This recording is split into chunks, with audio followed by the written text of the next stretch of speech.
Legacy, order, legacy. When you think one team has it, the other team comes out and completely dominates the next game. It's basically like everything you could do, we could do better or at least the same, because while order held the game in their hand last game, this one was legacy the whole way, Juves. Yeah, and it was actually one kill off a perfect game, I believe. I don't think any turret dropped, and it was definitely a statement. I think there was a dragon taken as dragon, well, yeah, okay. Let's ease up on the perfect game. okay. But nevertheless, I want to point, my finger in one direction and say, like, that person from Legacy was played really well. But, I mean, obviously it was Topoon's Island in the top side of the map. No one was allowed to come in or out, otherwise they had a croc to deal with. And Isles, for me, again, had another blinder. Sure, the laning phase didn't go too great for them, but they were getting 3-man, 4-man. They managed to outplay it, live, go down a little bit of CS, but do their job as a weak side. But, I think Isles ended up finishing the game with the most KP, no deaths, a couple kills and assists. So I think it was just an all-round pretty solid performance from Legacy. Yeah, absolutely. And, I was spending the whole of the game just sitting there, and Jules will attest, like, dreading, okay, like, level 11, level 12, level 13, like, how do you deal with this Cassidy with Black Shield?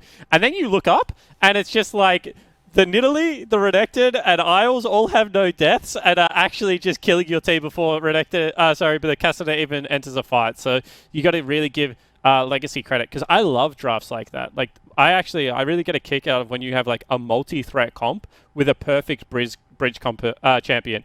And I think Renekton, like, really in the top lane at the moment, he is just hands down the best bridge champion in the game. He has really flexible build paths. So, like, he can go Blade of the Ruined King, he can go Cleaver, he can even at some, like, weird stages, like, go a little bit more MR heavy and still be a really successful champion. He's really strong early game, he's quite good mid game, and I think he's sleeper, like, OP late, to be honest. I think he, like, one-hits most 80 carries with the current builds as well. So I just think that Topoon is playing it to a really high level, and you can't sleep on, like, certain parts of Legacy, because, we like to hype up Isles or Raze, or, there's a Cassidy being played by Tally. But quietly, maybe Topoon's still just the best player in the OPL, because he's had a really good year as well. And I think just everywhere they have really good threats. Yeah, he's definitely had a good year. And I think he's definitely sometimes a little bit of an underrated part of this Legacy team, because it's not all too... He's actually a very selfless player. For a guy who's a carry, he's a very selfless player. I was going to say, he gets very little resources. Yeah. If you actually look at what he does, like, there are some big counter picks into Renekton at the moment. Like, Ornn, Shen, like, a couple of, like, Jax does really well, a couple of the fighters. And he's just copping it on the chin. He's just picking it away from Swiper and having a run of the time at the moment in the top lane. So I think that's pretty impressive. Yeah, for sure. And it's going to be, back to the drawing board for Order. Like, what did they do? What was wrong that game? Was it the draft? Because I don't think it necessarily was the draft that was wrong for them. I maybe would tweak one or two things, because you do have a triple AP topside, right? Yeah. You need to, like, consider that. But the main thing for me is, like, it just feels like Order, and again, this is a testament to Babip and Topoon, but it just feels like Order shoot themselves in the foot in the early game every single time. Yeah, they're definitely digging themselves out of holes. Yeah. Like, every single game, like, it's been 1,000... Like, well, game 1 and 3, the two games they've lost. I shouldn't say every single game. Yeah. That's exaggerating. The ones that they lose. Order has started the game down 1,000 gold, pretty much from first jungle clear, right? And I kind of think, like... And I said it during the game, like, why do you contest the split? You've literally got perfect split scenarios again if you Order. You've got Maokai top lane, who can't be dove with Aftershock. Like, genuinely impossible for that champion to die under turret. You got Lilia, who's a quicker jungler on first clear, especially when you take multiple camps. And you've got Caitlyn, Nautilus bottom lane. Like, that is an insanely powerful bottom lane. Just split the map. But for some reason, only looks like he really wants to contest both sides of the jungle. And I think this game, that just bit him in the ass, like, to be completely fair. The change-up is going to be that Order have elected to take red side, I believe.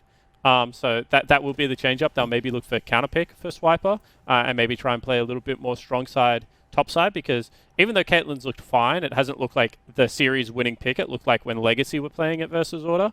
So I'm really intrigued to see where this draft has gone, because I don't even think I've seen a red side draft out of Order for a pretty long time. So this should be an interesting one. Well, Juves, what are the weaknesses that Order can take advantage of? Because it's not enough for Order to just not lose the game. They need to win.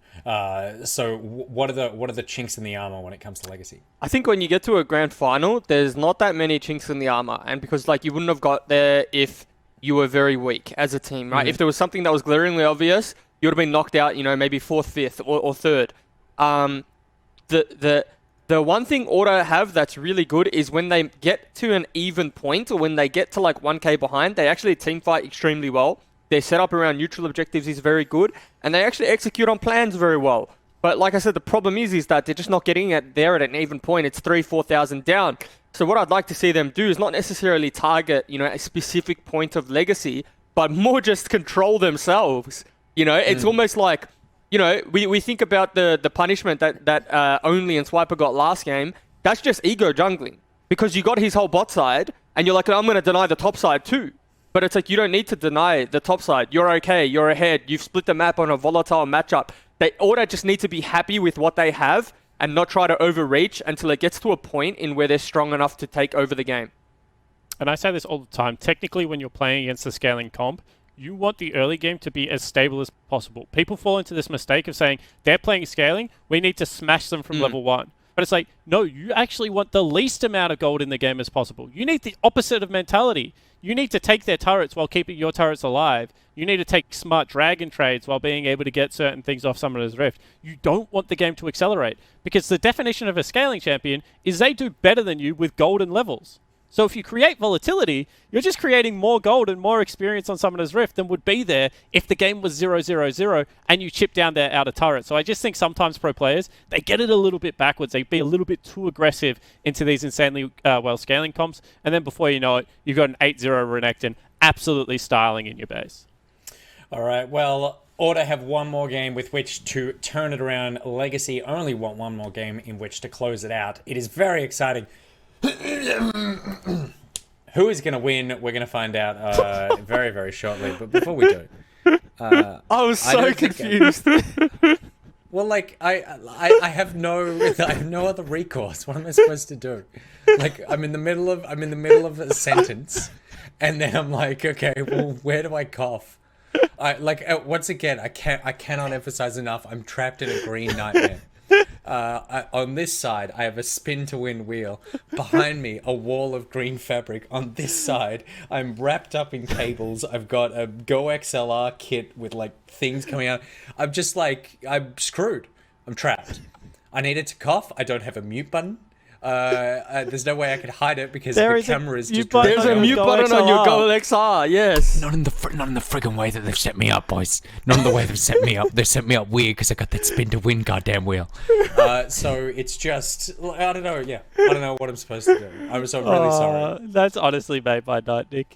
Nothing can happen in this grand final anymore that will make me sad. I don't know. Someone did say you look like Nigel Thornberry. Yeah, I like that as well. Laugh like hell.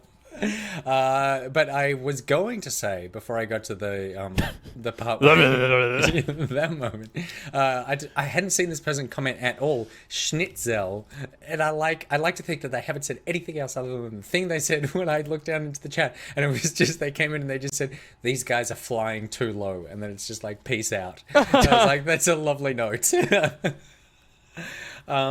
So there you go. All of that, the whole conversation about the coughing, me debasing myself on air, was all just so I could say that one sentence. Was it worth it? Probably not. But you know what is worth it? Entering all the competitions we've got running tonight, because we've got a ton of them going on, and they are all very exciting, and we have been giving out a bunch of winners all night.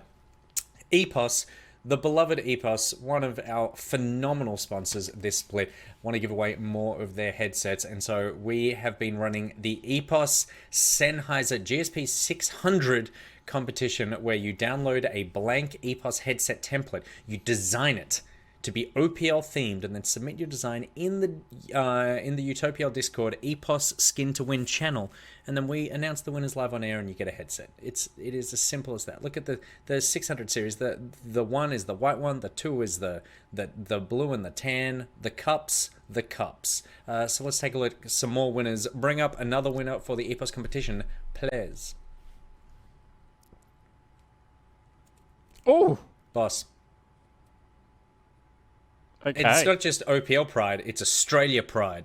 Yep. Well, I mean, technically anyone in the Southern Hemisphere can see the Southern Cross, Nick. Is that how that works? I think so. Are you sure? I don't know. Let's look it up. Can anyone in the Southern Hemisphere see the Southern Cross? Mm-hmm. Mm-hmm. Mm-hmm. Mm-hmm.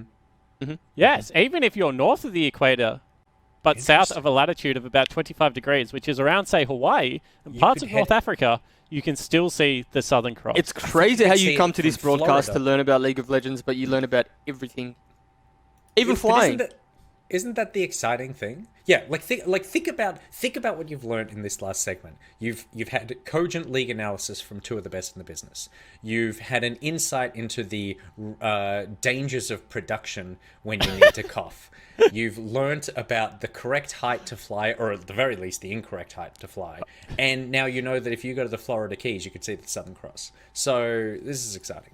This is exciting. That is a very lovely design from the person whose name we paid no attention to when they brought it up. So let's take a look at the second winner.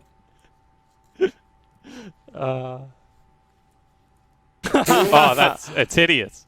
Oh my God. That is so ugly. It's great. Nick, I think You you're stole my beautiful penta. and I love you, but you have one of the worst, ugly faces I've ever seen. Yeah, that's crazy, guys. Yeah. So I'll say what I have a very expressive face. Yeah. So in pictures, it never comes off well because I'm always in the middle of doing something in a picture. In real life, and you guys can attest this, I am. It's there's not even a word for it. It's like gold dipped in an orgasm, but in a picture. I don't even know what that is. Like. I don't even know what that is, but I don't want you to describe it to me either because this is a children's show. Is this a children's show? I'm sure there's children watching. hope Didn't you not. hear about the tent that was in the living room? They have to learn sometimes about gold. And why not this broadcast? Well, congratulations to Voodoo O says this is 100% not a children's show. I feel like, Nick, I feel like you've been treading the line a lot this stream. Look. I feel like if Nick was Jubes, I would have been DM'd about whether he was ever coming back. Yeah, I'd I'd be DMing Jake. Jake, I think I really made a mistake. I think I dropped some bombs on this stream. Do you reckon I'm fine? Yeah, I'm fine, man. You're fine. Trust me. You're fine. Don't worry about it. Trust me. I know the people that produce this show, and they're a sucker for this kind of content. They are. They just look. The real fact is I have dirt on everyone. Okay, so let's get ready for game number 3. Thank you very much for the entries. There are a ton of competitions that we've got running at the moment. They're all found in the Discord. You should head to the UTOPL Discord because it is the second most entertaining thing after the Southern Cross information you will find in these analysis segments. By the way, I'm very proud of us because I only see us in a very small window, but I did blow that window up a couple of minutes ago, and the mustaches look fantastic, gentlemen. I'm very proud that we decided to do this. All right, good agreeing. All right, it's time to get into game number 4. There is so much tension in the air that we couldn't even conjure up the words to get ready at the end of that last segment, but it is game number 4. Are Legacy going to take it out, or are Order going to take us to a game 5? Let's find out as we jump into potentially the final game for 2020 and the Macca's Champ Select.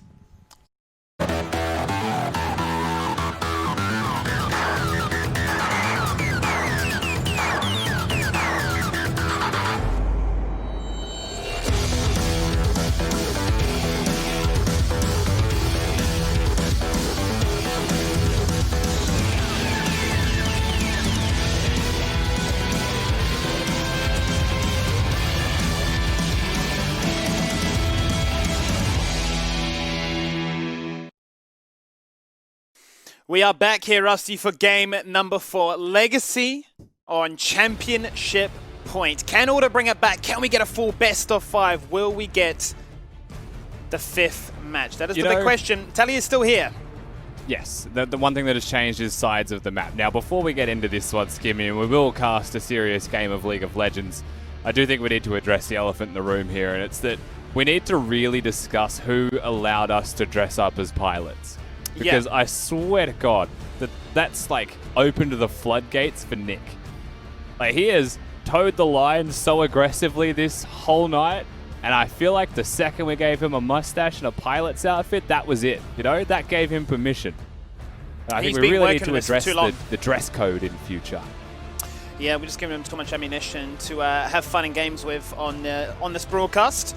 What is worth noting, as you already said, blue side here for Legacy this time around, their first time in this series, but the bans themselves don't seem to have changed too much as a result. It will be Legacy to actually ban away for the second time in a row now their own Renekton, and Order will show grace to this Caitlyn and won't allow that to be first picked. Yeah, so the Caitlyn going to be banned away by Order, even though they've been the ones playing it all season long. You know, a series long rather. You know full well that Raze can play this pick. The interesting thing, however, is on the other side, I think we have a composition that we should all be very familiar with if you've watched the LPL finals yesterday as well, and that is that they've gone for the Ashe and the Lilia as a duo. Lilia very good consistent damage and is not forced to use her ultimate then and continue to be sticky while Ashe arrows go flying. And opens up the floor to whatever support you would like, honestly, to go with that, to work with your composition the best. Wouldn't this be iconic? Their last game, if they could win it here for Legacy, that they go out in a fashion with the Ezreal and the Bard. Arguably their best champions as a duo here for Legacy, one they've shown so much proficiency on. And what is also worth noting is the only real adaptation in this draft here for Order is the fact that they have banned Caitlyn. They have now left up the Karma. So it's a real possibility that Tally might look to go back to an old favourite. Yeah, and you could very well look towards that. You would expect a carry from Topoon most likely if that were to be the case, but we also know that it can be flexed, weirdly enough, of course, between Tally and Topoon. In saying that, I don't think I'd be upset seeing Topoon play something like a Karma. Right? Removing a lot of carry potential from him would be a pretty good thing if you were Order. You'd be pretty happy with that outcome. Gangplank going to be taken off the board here. Akali Renekton already removed, Camille already removed. In terms of physical options in top lane, they are starting to be a little bit more limited. We've seen the Aatrox into the Scion already tonight, and it was okay, but it was a 0-4-0 or roughly thereabout game for Topoon, so I'm not sure if he'll be excited to go towards the pick. We may get something more like the Gnar, to be honest. Yeah, I'm very interested to see now what direction they go in this top lane for Topoon to try and match into this time. What is worth noting also is the fact that this really has to be the first series that a team have really punished Harry's champion pool. He's been left to his own device for such a long time across these playoffs, but you know, we're just seeing so many respect picks and bans going towards him in particular, and the Silas is one of those ones that he's found a fantastic effect to, and hence why we're seeing a Twisted Fate be the response. And I'd like this set pick. I do wonder exactly which lane that would go in, however, if they were going to lock this one down. We've often seen mid lane sets now as well. So you can't look at this and just say outright it's going to be Topoon's in top lane, but we know his matchup, so that's the one variable that they'll look to control here with this last pick. If you've got the set, you've got physical and magic damage, you've got a pretty mixed and strong composition. We've mentioned the potential for a Galio for someone like Tally multiple times now already. You would say it's actually pretty good in this composition, but as you can see, the prior thought being towards the Gnar is going to be the case, and why not empower Topoon when he is in the form that he is in? Certainly. He's in the form of his life right now. Give him the Gnar, give him the range matchup and show that, hey, wait, Swiper, you brought the Scion to the front here in the OPL, but we're not going to allow you to have too much fun with that one. That's what we've been hoping to see all night long. 10-16, Lucian has been buffed. We knew that Harry was probably the only one that would play it in this series, and he will in game number 4. Yeah, they're going to lock in the Lucian straight up in mid lane in that 1v1. Now you're against a set. That is a tanky champion. It has a lot of resilience and can survive in lane for a significant amount of time.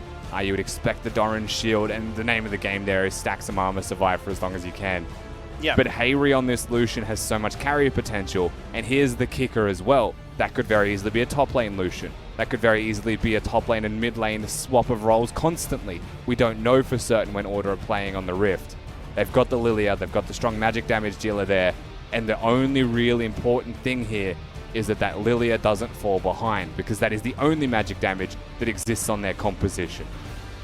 Yeah, a bit of a rough start, wasn't it, in game number 3 there for Only on the Lilia. He was roaming around the map, always looking for opportunities, but always punished. Such slim margins, but those margins really do add up at this level of play, and in the end, he finished, I believe, the game 0-5, probably his worst performance all playoffs so far. It's such a critical moment. They're going to need a big performance here today. And we've seen that Lucian has been buffed, you know, extra shots in his ultimate, extra range and damage on his Q ability as well. So if there's ever a time for them to find that pop-off performance, you'd have to hope in game number 4 is where it comes online. Yeah, this is the clutch game for Order. This is the must-win for them, and they've thrown the gauntlet down in regards to that draft 100% here as well. Swap sides of the Rift. Once again, very good front-to-back stylized composition here from them with their overall draft. having the tanks in the front line. And it really feels like they've said, and Ayla is a fantastic bard, right? He's got a lot of fantastic champions. His set support's phenomenal. But it really feels like Order have just said, we need him to be an engaged champion. We want him to be the Nautilus. We want the difference maker to be around that pick in bot lane. And see what we can get done.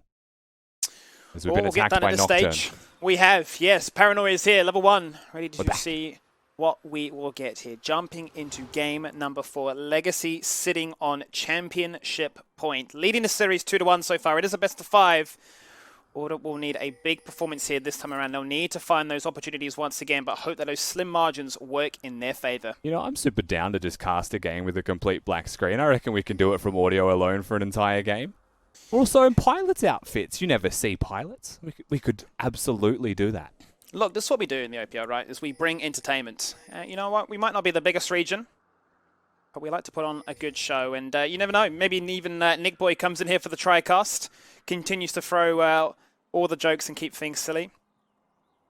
Also, beware, everyone. Juves has threatened us with joining at any moment to scream in a team fight, so just keep your ears peeled for that madness. Nevertheless, we'll talk about the game that is in front of us and hope none of those variables do in fact occur, Skimmy. We've got the Nara into the Psy on top lane, so one of the things that we spoke about was the potential of a lane swap early. If you wanted to play the Lucian into the Naya, you could be super aggressive in that lane. But that's not going to be the case, so it does seem like we're going to have an isolated situation here. And a very early lane push on this Lucian means a very early ward placed in the river. And Nidalee being a level 2 champion that has a dash at that level, what Hayri's done here, and for those at home as well, it's very important that you do so, is you place your ward at the Drake entrance, because the generic ward placement is usually on the left or right sides of that, and Nidalee gets free roam of the map just by jumping over the Drake pit. So a fantastic ward there from Hayri to make sure that there's no sneaky business from Babbitt. As you say, tailored for the matchup in particular, knowing what he can do. Both very good at the Nidalee, so I'll be very well aware of the pros and the cons. And it is well worth mentioning, as you say, the reluctance or the non-needed ability to flex those lanes, as not only Tapoon has played this now, but we know that Swiper is very proficient at a champion as well, so no doubt he's been communicating out to the team saying, hey, look, I know what I'm going into. I have what it takes to take this one down. Harry, you just focus on mid lane and utilize your range advantage here. And looking at this top lane matchup as well in a little bit more detail, Swiper will be okay early. The cooldowns are pretty low. Pretty high on a champion like Nah. You're not going to be able to throw those boomerangs constantly. There is still a 10-second window between that, so we'll be able to auto attack. The biggest difference in that matchup and a lot of Nah versus tank matchups is strong in mini, weak in mega, right? So whenever Tapoon just transforms back to mini from his mega form, he'll probably look to force those trades. And it's very hard for Swiper to do anything in response. Also going for the Glacial Augment here as well on his Scion, which is a clear sign that he wants to be able to chase somebody down if he was going to look to catch them, and that he's not going to be Aftershock procking his way through laning phase. Yeah, he doesn't want to go for the tankiness. He wants to make sure that once he's got you within his grasp, you're locked down. It's far easier than for the rest of the team to collapse. And we know they have fantastic lockdown potential between the Ashe as well as the Lilia. You get in close range, you're in trouble just like this. As that'll be Raze, feeling the pain and punishment that Order can deliver. But thankfully for him, with the protection of a Bard, can be topped up quite healthily. The question is, do they dive this? They don't have a cannon in their wave, so it's unlikely, but you look top lane, there's already a flash forced out of Swiper instantly as we pan up there. So we'll see what Only chooses to do in response. Swiper not likely to teleport down here. But they've also pushed Isles away from the turret, so this is 100% a bad situation for Raze. Yeah, Isles has very little mana, very little chance to try and do too much in this situation. They're actually going to commit here now with a teleport. Elu's going to start things off, hits him with the passive, gets cleansed out, flashes away, looking to try and survive as long as possible. Flashes back to the tower! He survives on 50 HP, will fall down eventually as finally Harry comes on through. He gets himself the first bloods. There's a double! Harry getting Lucian, Harry getting a double kill. Big plays here for Order. A necessary dive and a wildly successful dive. It was a teleport from Tapoon that looks like it was cancelled by Swiper. Now Swiper is under fire constantly here. This is a big wave. There's not a lot of HP though. Swiper can outplay this. Tapoon tanks one, tanks two. He's going to fall on down in the 1v2 situation. He finds a kill and a fantastic early game start here for Order. Yeah, and that's perfect for the Scion, because in his undead form, we'll be able to clear the entire wave, teleport back with the maximum amount of money that was available to him. Now gets the Barmy Cinder and a Cloth Armor. So that is still going to be a big and very relevant Scion. The money goes into the hands of Babip, so it is money that moves around the entire map and has the potential to influence the game pretty drastically. But so far, fantastic from Order. And again, all of these games we're seeing, Skimmy, seem to be pretty one-sided. I mean, they really are. Very evenly matched in terms of their ability to find opportunities and outplaying moments, but the margins are so slim. But once a team gets a slight whiff of what it's like to be ahead, doesn't seem to be much of a case for a comeback to be made. And, you know, very worrying signs when a Lucian gets ahead so early on, what he can look to utilize and translate it into. And it makes the life of the set even more difficult, right? It's a Ghost for Tally in mid lane. Wants to have that extra movement speed clearly above all else, but it's not going to be a teleport or a heal or a barrier, anything to help him stay alive against that Lucian, who is very much accelerated at this point. Bot lane is falling behind by a decent amount of farm. Order continuing to have priority in this 2v2. Top lane being equalized, like we mentioned, very much favorable to be the Scion in that situation. What we're really looking at as the potential difference here, something that could work for Legacy, is the Lilia versus the Nidalee matchup. Yeah, it's definitely worth noting what they can both achieve, as they will be very quick in their jungle attempts, but also very keen to facilitate ganks elsewhere on the map. As you already touched on, the fact that Nidalee was able to pick up that gold. He'll have a slight damage lead when he turns up to these lanes to try and find those fights, but been touching on the fact that Tally has gone for the Ghost. The same could be said here for Harry, matching him with the Ghost as well, so if he doesn't have his dash, and Tally looks to get aggressive like this, he can try and respond. There's the flash, brings him back. But response is similar with the flash as well. So someone has been burnt now. Mid lane is definitely an area to punish. Yeah, absolutely. It becomes a hotspot, someplace that we'll continue to look towards. Tally so far has seemed decent in this lane. The set into the Lucian hasn't seemed like the most game-breaking thing. But I will say, for what it's worth, Harry hasn't put all of his emphasis on hard winning that laning phase. It seems to be much more dispersed between controlling the rest of the map. But still, they'll force the flash out of Harry. It does mean that his life is even more difficult when it comes to overly forcing any kind of control in that mid lane, but will have priority for the most part. Certainly will, and that priority not only gives them slight CS advantages. Yep, there's the ultimate burnt to try and trim the wave and push back Swiper, who was looking for more trades, but that is going to mean that the priority will net them a bit of a gold lead so far. Yes, the kills came in clutch, but that will be a very early 2k lead found at only the 8-minute mark. And I'm wondering if it is the cut down and precision tree here from the Naras. Hold that Ash Arrow. Yeah, level 6 found here first in the bot lane. Rare 7 going in with the arrow straight away, but that's going to be Ray's turning things around, stacking up the Conqueror, hitting back with some damage of his own, but Oni's in the area, got red buff. Might just look to gank again. Magical Journey is used. He's going to get put to sleep as a result, though. He's going to travel on through, look to bop him on his head, and takes down the support of Legacy. There's the double kill. It's been written in the stars. He goes 0-5, but this time he starts off with a banger. And a 2-0-2 Lilia. This time around, night and day once again is Order versus Legacy in all 4 of these games so far. Babip's going to look to trade, take away the Herald if he can, but the way that this bottom lane has been going is it's now 30 CS in advantage for the AD carry. 2-0-2 is the scoreline of this jungler. And just a fantastic game overall here from Order, playing towards their strong side of the map. Everybody getting a share of the gold. Everybody being accelerated. Talk about it being a one-sided affair right now, and it's starting to get out of hand very, very quickly. We've seen so many different styles, quite honestly, coming into this series. We've seen games that have started off with kills from the level 3 mark onwards. We've seen games that have been very slow and methodical around macro pressure, and we obviously saw the game before. A dominating 19-1 kill situation, but here at the 10-minute mark, Order are saying, well, if we're going to go for the red side this time around, we're going to deny away a few crucial picks that you found success with. We're going to force you to innovate a little bit. And we're going to put the pressure on, so at 10 minutes in, you're already feeling like you're down and out.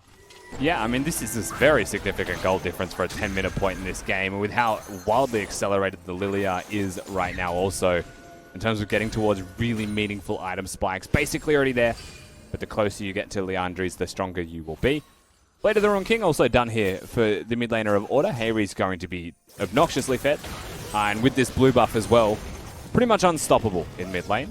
In 1 minute till Drake, you would expect that there's no contest here from Legacy. You would expect, once again, they'll just concede the objective as it's necessary. I believe they got that Herald though on the top side, so it could be turret plate trades in top lane, maybe the way to go, but we'll see. Yeah, it's going to be the question now as to how Legacy can posture to try and force Order to commit perhaps teleports or rotations so they can open up their map to guarantee that that Herald summoning will give them a lot of gold to come back into this one. Now, this is worth noting what Babip is up to. He's going to go for the solo kill. Force out the flash there from Lilia. There's the hook. Sidesteps that. Temper nice fails ult. the 2 right now. What can Raze do? He's going to go for the True Shot Barrage. Already been used. Here Here comes Tally, looking for the showstopper, flashing on in. 1v4, they're all low, they're all joined together. That's 1, that's 2, a double kill for him, a triple kill for Babip. That was their invitation back into the game, and boy, did they take it. Babip not only gets 3, he gets 6 stacks on the Darksteel, he gets shutdowns aplenty as well. And Nidalee comes up huge with just positioning on the map to find that Lilia, to force the flashes, and then Isles with his Bard. Just such a big engage, such a big play coming out of Legacy, and that's clutch. You know, that's a sign of a team that doesn't want to send this to 5 games, doesn't want the Silver Scrapes to be playing, and they bring back that gold deficit in an extreme way. So only in Hayri caught here. Hayri just trying to help this bot lane. If the dive was successful, it was probably GG, but suddenly, you know, Ayla flashing the wall. Tally just gets the perfect engage. Maybe just should have sacrificed himself here for you with this Nautilus, and I think he'll be regretting that one in a big way. He most certainly will be. You were thinking that this Lucian was far too out of control, that there was no real opportunity for Tally to do much in this game, but an opportunity like that was gift wrapped to them. Yes, it doesn't change the outcome when it comes to contesting this Dragon, but this evens up the gold lead so significantly. So much gold going around. And really, the biggest benefactors have to be the junglers right now. Both Onlyas, Fizz, and now Babip, once again running it back as the Nidalee. He is 4-0. Yeah, running around with a shut down for his own self.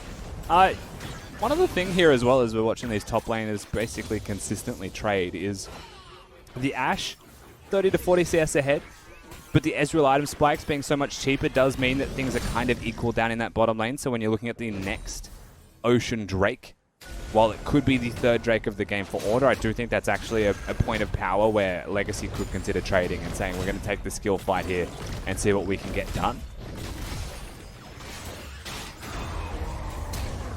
Flash has to be used there. Cyber's coming for the all-in with the ultimate with only in the area. It's going to be a 2v1, a potential dive and a potential kill.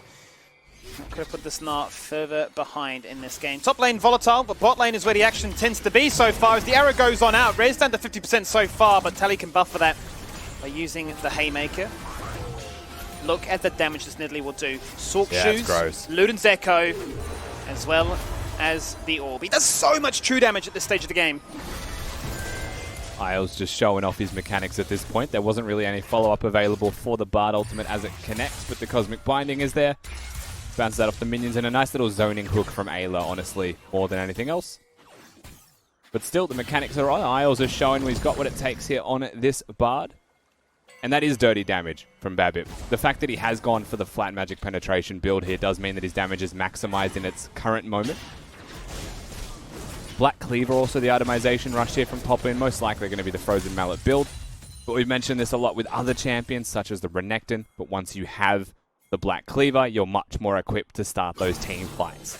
Top lane also one of those players that will just use his ultimate to clear minion waves in top lane, and once you've got the 20% CDR that the Black Cleaver provides, it becomes much more of a viable strategy. It certainly does. It's going to keep this Scion at bay for the meantime, keep him locked up in this lane. Another Ocean Soul to play for. There's the hook. Looking for an opportunity to try and find a pick in the spot lane. They want to try and take down this first tower of the game. Bot lane is crippled. Oli continues to hunt, but as that happens in bot lane, Babip rocks up the top side. There's the flash away from Scion, and well, that's all it will be. As, both junglers have done that now. They've both just gone top lane, forced a flash and said that'll do. And they've gone back to their jungle. That's how tanky they are. They go, we don't want any more of that.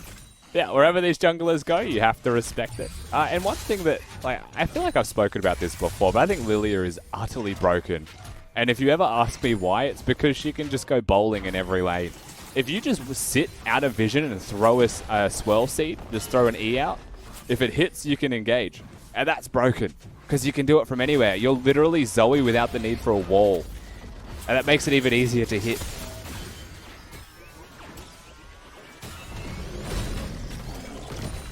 Yep, Zoe is pretty strong.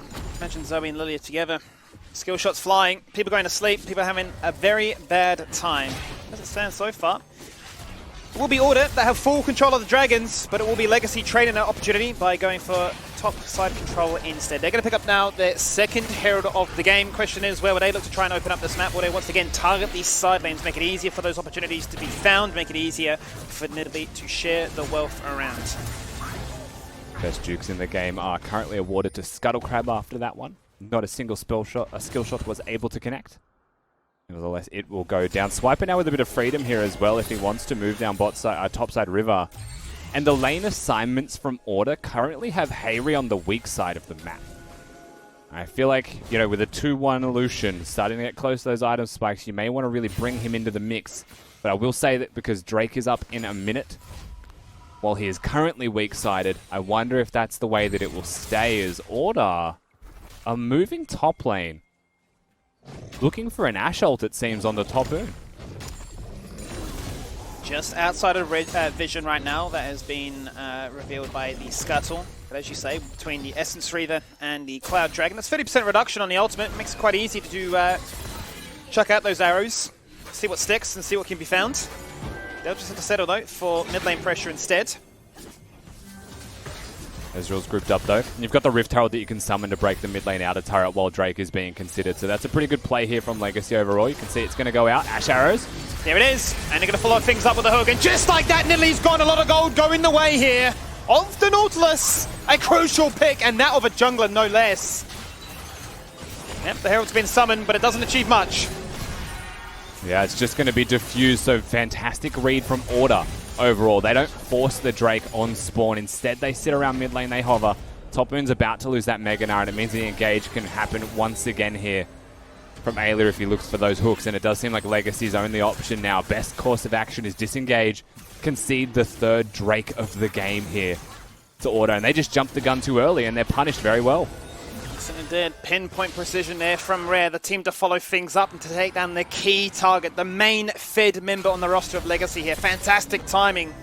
And now puts themselves on a soul point condition, a very early one at just that as well, because we're looking at that happening around the 22-23 minute mark, and one that Order could look to utilize to once again build the gold lead far further in their lead again. We didn't quite get to the Ezreal 2-item spikes. You know, we're 1 item apiece really for most carries, so it's not a case of we're strong enough to just force our way into these locations, and that's why Order play this out so well. You know, you've got your threat of your Ashe arrows, your Nautilus hooks, and your bowling balls that you're throwing down the river. And if you're ever set up in those areas first, at those objectives first, it's just so easy to choose what you would like to do. And that is why Legacy kind of do jump the gun with that Herald summon. Now, the mid lane outer turret is broken, so it's not a game-ending situation. Legacy are only 1,000 to 2,000 gold behind. They're also putting some good damage onto this structure. For now, Tally in trouble. The second time it's gone out there, the ultimate from Sign. He's forced to flash away, but he may just get run down here by Lilia. He's respecting it. He says, look, I got Deadmans, I got boots, but I can't run for as long as need be. Or maybe he can. Apparently, in the end, only says, well, I actually have my ultimate, so we're not going to commit any more to that one. And what looked like a caught out of place set actually doesn't happen in the end, but that could be now Rare in trouble. Sidesteps out the Tempered Fate, commits the ultimate, gets cleansed. Now they chase on through. Flash galore, but they want this kill, and they'll find it. and they'll 100% get the kill. The question wasn't if they would get it, it was at what cost. Ayla now caught out of position as well. Buffers to Dredgeline, just gets out, sidesteps the spear, max range doesn't connect to Poon chasing, getting closer and closer to Mega Gnar right now. Gonna get knocked up there by the ultimate, but can't keep running because he's getting chased on down. Eventually concedes death, gonna fall on down. Everybody gets put to sleep, but it's no bedtime story because it's gonna be Order themselves that are going to sleep in their fountain. They'll be waiting another 25 seconds to respawn. The question is now for Legacy, what do they do to try and push this lead even further back to themselves? They eyed off Swiper and said, do we continue to dive this? I mean, he is caught. And then you look at the sheer amount of bars on that guy's health bar right now. And I feel like they all simultaneously said, not worth it. And they let Swiper go. But still they'll get the kills. They break mid lane, out of position, Rare goes down. The classic Rare 7 scenario. But it was forced by Legacy in the right way. Ayla, unfortunately, just being mid lane adjacent, then found himself out of position as Rare had already died. And there was no way you were going to be able to help the AD carry of your team here.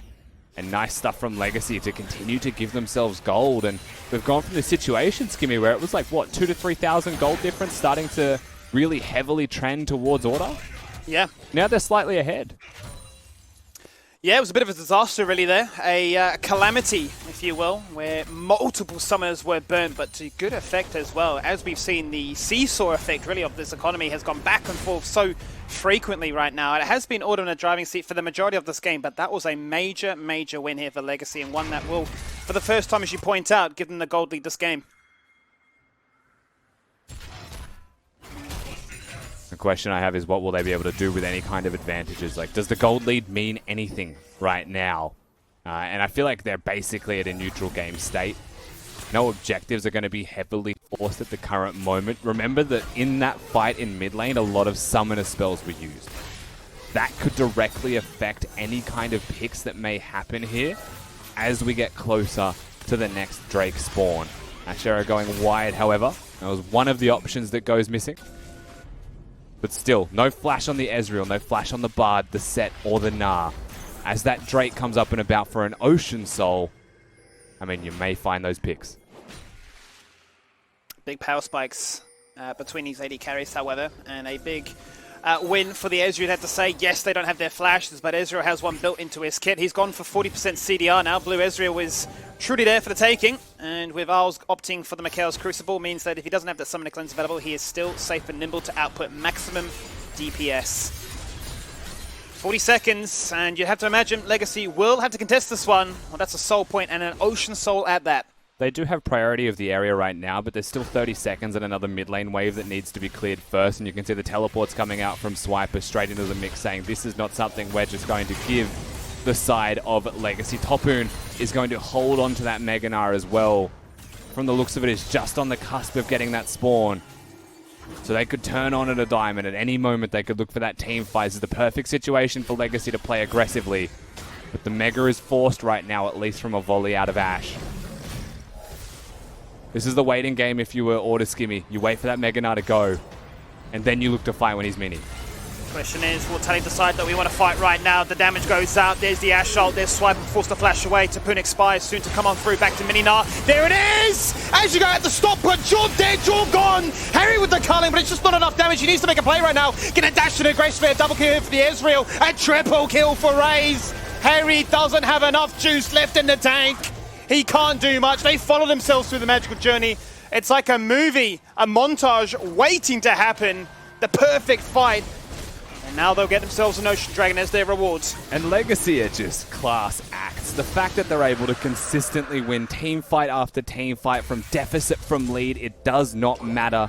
Remember that the biggest strength that we spoke about for Order coming into this one is no matter what the map state was, their team fighting was impeccable.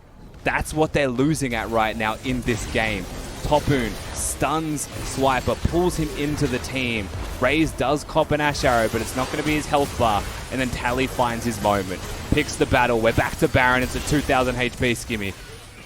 Order cannot contest this. They most certainly can't, but look at Spoon on the flank right now, looking for bloods. Ayla, the madman himself, actually wants to engage. Out goes the arrow. It doesn't connect. That's what they were banking on.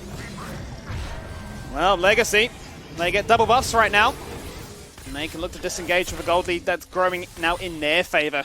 I was worried for Ayla's life there for a second, but it seems like Raze and the rest of Legacy must have an abundance of money that they're looking to spend, and they prioritize having those spikes, being risk-averse when it comes to situations like that. They're not going to take the skirmish.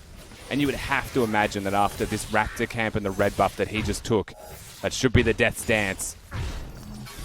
And he'll be a powerhouse. What's crazy to me, though, Rusty, is in that fight previously when they're contesting for the soul point, the Ashe Arrow hits Raze point blank. He just sits it out. He doesn't hit his own cleanse. I don't believe Mikhail's was even used. They just knew we're not in any real danger right now, and that's some crazy composure at this state of the game. That's the years of experience. You know, Raze, self-prescribed as the perfect player years past, definitely knows what it takes to be the best player in the OPL as a minimum. It's a crime that he hasn't been imported to other regions, to be honest with you, but we're always glad to have him around. Continues to put on a clinic of what it means to be an AD carry, what it means to be a 1v9 player in the best team in the league. Doesn't have to be anymore, however, as he does have the full team around him. Order will break the outer turret, though. They certainly will. That'll be their third turret of the game, but not before Legacy match and respond in this bottom half of the map. So the turret continues to be evened. The Legacy with that Baron buff will be looking to force a siege setup. They want to get themselves that inhibitor. They want to have a little bit extra control of this map, make it a little bit easier to smell out that win condition to make sure that this game continues to be in their control. And no flips will take place here tonight. Look, just goes wide. Note that the Ezreal is still pushing in bottom lane. So it's not a fight that Legacy are looking for by any means just yet. It is continuing to break those structures. And 2 turrets go down in favor of Legacy. Gold stretches. Their composition scales up fantastically here as well now with those 2 items available. Team fighting and split pushing are both viable strategies. And they're tanky. That's the crazy thing about the composition Legacy have, is there's no pure tank on that team. You could say that the set is, of course, with his build in this game. But all of them have tank stats in some way.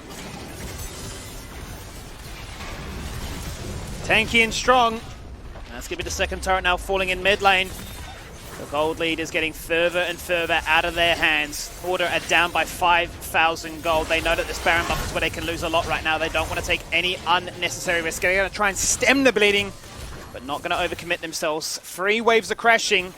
Legacy are going for the perfect game here. And you know, the reason that I bring up tankiness is because it's always going to be my belief that if a tank gets ahead, it stays there. And the way that this game is continuing to play out right now, with how tanky it seems like Legacy have become, very hard to claw yourself back a game in that situation. What they do have is an Ashe that does some serious damage onto people that don't have armor resistances yet. We have the Blade of the Ruin King on Hayri and a Liandry's on Only. There is a team pretty well equipped, then it's not a Kog'Maw Lulu, but pretty well equipped to shred those tanks and that health stacking out of the side of Legacy. It is possible. This is definitely not a free Legacy win by any means. No doubt the players are nervous. Even I'm nervous. I don't know about you, Rusty, but I see a minute left on this clock right now. No doubt Order want to get themselves that sword point. They'll need it because look how much damage Rare is taking. The True Shot Rush has to be flashed out of. That could come back to haunt him, knowing what there is to play for. And just like that Legacy say, we got what we wanted. Now let's control the river. Yeah, the flash out of the Ashe. Didn't use the ultimate there, Rare. But it was a dodge on the Bard ultimate that kind of forced all of that to start in the first place. This basically secures the Ocean Drake.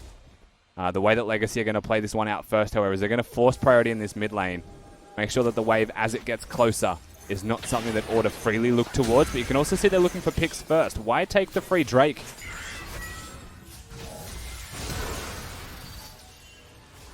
Telly has popped the ghost. He is on the hunt. The man on the move.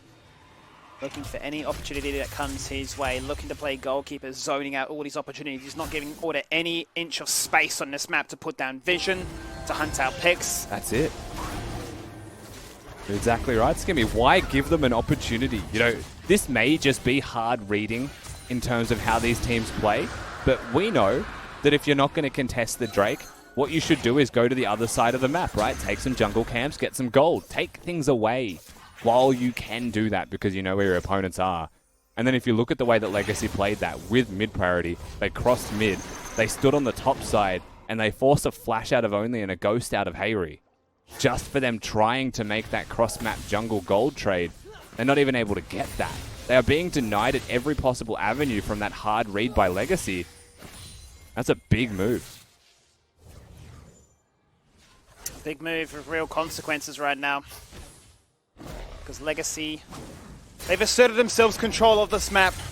They are wrestling your opportunities, your chances of trying to come back into this one. And whilst it was all things Order for the first 15 minutes, that one single team fight and Legacy bounce back. They've got a degree of class about them. They have the experience. They've been touted as the team to beat right now. They've shown it in their regular split performances. And they have managed to bounce back here tonight. Sitting on that championship point, they are a Baron away from potentially ending this game. The inhibitors themselves still survive. Order have that chance. The Legacy, when they're in form like this, get a little bit scared as to, you know, what are Order's comeback conditions now looking like. Yeah, let's talk about what it takes for Order to get back into this game, right? They have Swiper on his tanks. He is a Titan in this game. It's going to take a lot of effort to get the Scion off the board. He can be a frontline still for his team. They'll most likely need him to either ult in on a flank or be grouped from the very start. He cannot afford to teleport into the fights late. Lilia's damage output is absurdly high, and I wouldn't say is behind by any means at this point in the game. It is building the Zhonya's next, at least has the stopwatch now. So that immediate spike in terms of ability to team fight is there for the Lilia. Lucian's damage is now at 3 items. Rare's damage is now at 3 items as well on this Ashe. They've got a lot of damage. Can they get through the health bar of Raze? I think that's where the Scion and the Nautilus come into the mix. For me, the difference maker has to be the engaged players of Order and what they can get done. And what they can get done right now is they are all in on this mid lane. Top lane is building, bot lane is being pushed in. Legacy have done enough to keep these side lanes locked right now, but Swiper will have the teleport to jump into the fight if need be. They know that the Baron Dance is just about to begin. And this could be a defining moment in this series. And they're just going to kick it off as 2. 2 blue trinkets have been used here already. Baron is continuing to be hit. That Lilia Swell Seed goes wide. Baron is free. And look at the flank from Tally. They're being completely corralled to the opposite side of the map with no safe space. So they lose Baron and they lose mid priority at the exact same time. Order's options are definitely running out. You can feel their discipline. You can feel their nerves as well. I think one misstep at this stage of the game, the respawn time is 30 seconds and onwards. They're down, they're out. That could be the game just ended right like that. And they've had to concede the last 2 dragons. They've had to concede this Baron as well. They are waiting for the perfect fight, Rusty. The question is, will Legacy give them that opportunity? Will they give them that chance? I think the real problem that we're running into here is I don't think they're waiting for the perfect fight. I think that they need to force a fight, but it has to be perfect, right? It's kind of the conundrum that they're in. The ball is still in Order's court to make something happen, or these advantages that Legacy have will continue to grow. With this Baron buff, I don't know if they'll be able to siege too successfully without the threat of a dive. What you'd be looking at mainly is Nidalee Spears and Ezreal Q, so those 2 grouped up together.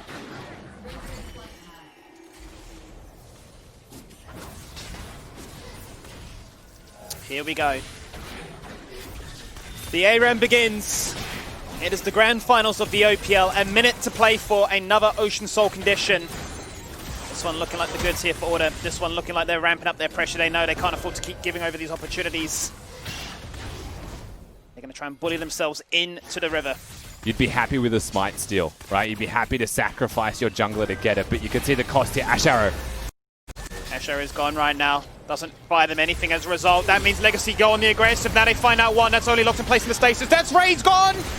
He's out the fight. They have no Ashe. Only looking to try and run and gun. Sidesteps the Mystic Shot. Going for the 1v1 into Raze, but he takes him down. Far too easy for the perfect player here. That could be the game-winning play just like that. Bot lane is pressured. Bot lane is exposed. And an inhibitor is there for the taking. Hayri does what he can to clear the way. Swiper walking his way back to the base is going to do what he can also, but he's going to get chased down by Topoon. They're looking for the fight, Skimmy. It's do or die. They're going to go in for Topoon right now, but he just tanks up the world and more. That's going to be Swiper forced to ult back to the fountain. They're on to the turrets themselves. The first to fall on down, the second to follow swiftly. This may be the year of Legacy. The perfect split, the perfect year. Back-to-back champions, split 1 and 2. Legacy are the team going to Worlds.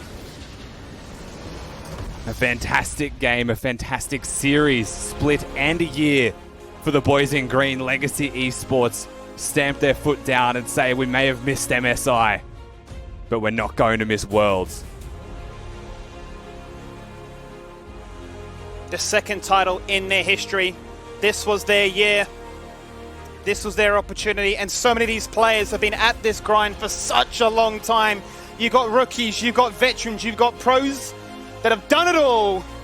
And this might be the year to stamp their authority on the global stage. They've even done it with dial-up. You can't stop Legacy. You can't stop them from winning titles. They'll connect their 4G dongles. They'll still be the best team in the league. Tally comes in as well. Tally's the big player I think that we have to look at here, Skimmy. You could see the difference in Legacy when he was there and when he wasn't. Massive performance coming out of all of them. But the composure that that mid laner seems to bring, you know, he's zen. He's a meditating man in mid lane. It makes everyone around him play better. that is one of the things I'd love to know, right? What is the difference, champion pool aside? What do these two mid laners bring to the team? Because it just feels like, as you said, it alleviates so much pressure off the rest of them that they can just be so free in what they do, what they can achieve, and how they can bounce back in such miraculous situations. You think any other team would be like, we're down against it, you know? That was a 3-man dive bot lane. The Lucian's got a 2-0 lead in mid lane. What do we do to try and come back in this one? That was a 9-minute balk.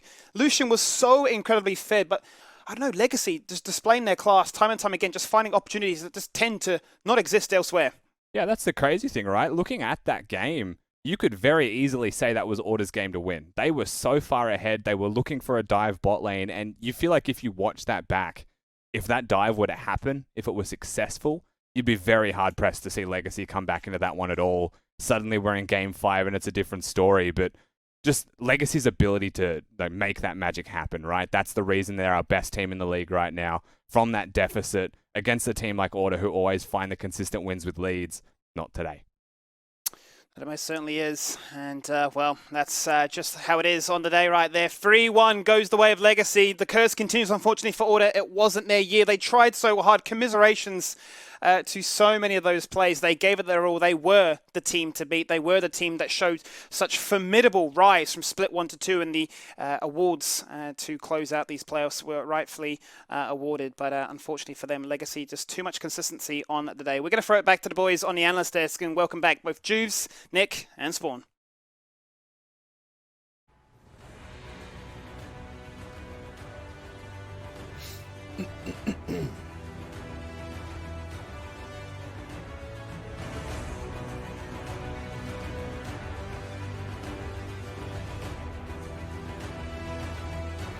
A massive congratulations to Legacy, a team that, as the boys alluded to, it just looked like throughout the entire year, it was always going to be them, Jews, heading to China. Yeah, I mean, it's almost like a reward for them, I guess, in the sense that, you know, they missed out on having that... No, well, I worded it wrong. It's almost like a reward. No. What I meant to say was they missed out on MSI, right? Like, they didn't go to do their traditional MSI. And so it was almost like the script was written that they deserved to go, you know, midway, and at the end of the year, they deserved to go to Worlds. And so they were rewarded for their hard work through coaching changes, through roster changes, through all, you know, through everything. It just seems that Legacy had the right culture, the right playing group, and the right support that they was needed to maintain that level of play. And you know, they're our representative for Oceanic League of Legends, and I don't think you'll really have any team, player, coach say this isn't the best team that we're sending. Oh, absolutely. And I think that in a couple of really key areas as well, these are the best players we're sending.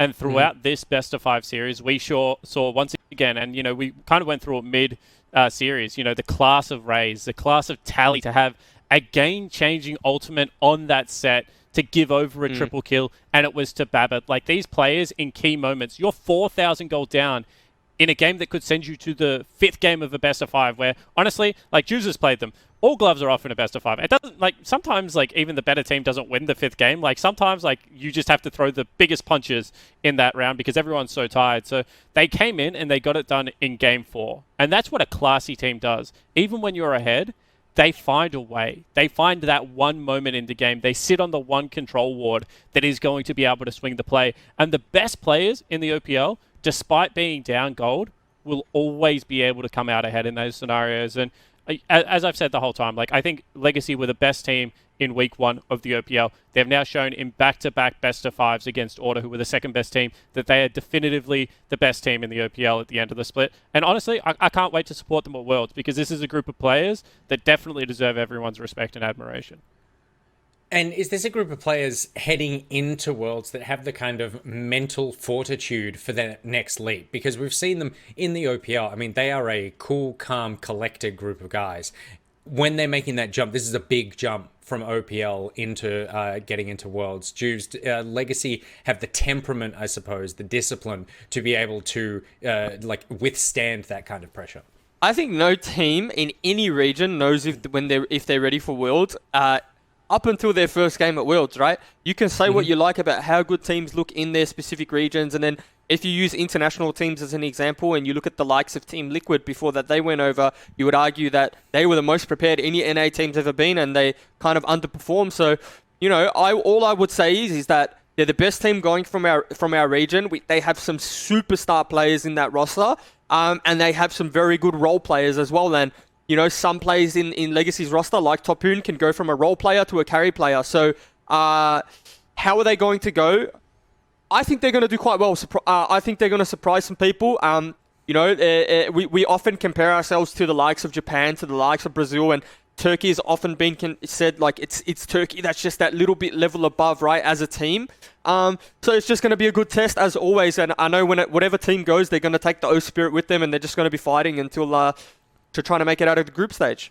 Yeah, and kind of just to echo what Juves is saying, like, I think that the best thing about Legacy, and maybe something that they have over Order in a lot of ways, is that they're much more meta-resilient, I feel, as a team. They can play bottom side, they can play top side. The one area I think they will struggle a little bit is if it like goes heavy control mage. But I've always said this, like Jimmy will find a way. He'll play like Victor or Ziggs or something, or he'll cheese his way through a lane with a Cho'Gath or something like that. Like, so he'll find his way as well. So I think that like this is a team that is like incredibly well coached. Like I have nothing but respect for you know, Jensen Go as well as Denny, and obviously Jensen not there anymore. I think Carbon is a terrific GM. I've said this like a lot in my time as a GM. Like Carbon's someone that I think, you know, all GMs, you know, should be aspiring to, as much as I like hanging shit on him for the fact that he got 3-0'd by the Chiefs a couple of times.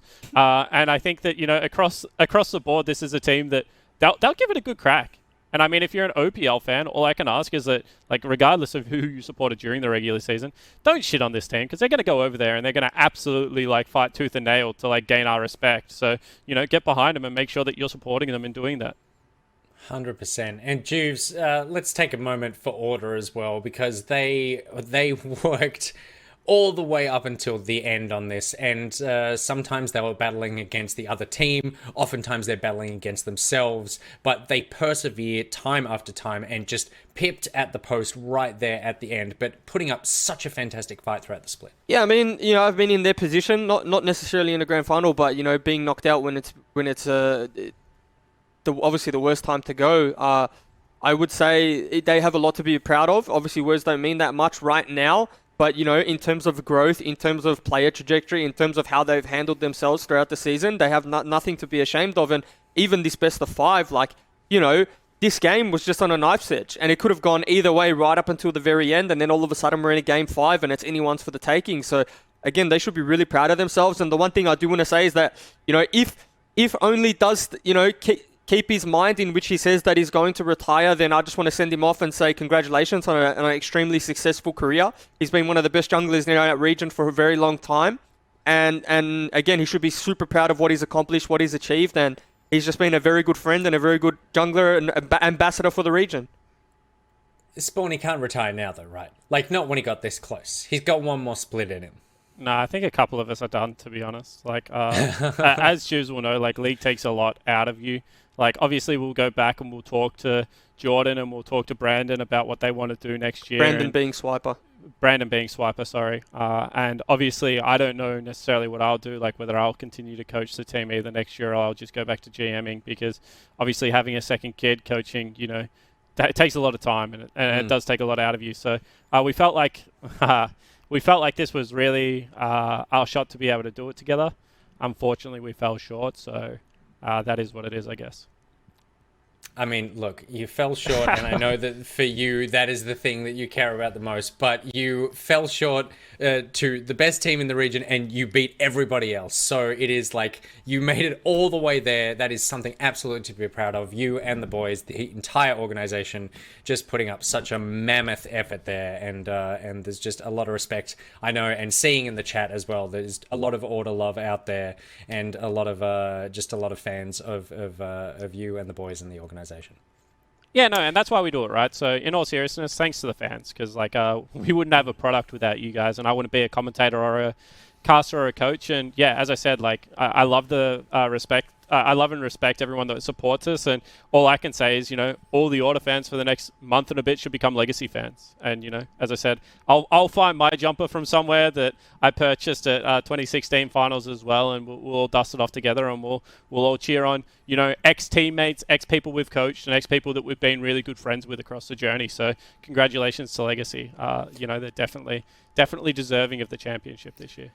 And I know obviously it's an emotional time for you, but there's no need to lie on the broadcast. You say that the reason you're a caster is because of the fans. You said it on the broadcast. The reason you're a caster is someone got sick and they turned to you and they said, "Hey, can you step in for a moment? Like we're really screwed here." So come on, like have some respect for the people that you say you actually love.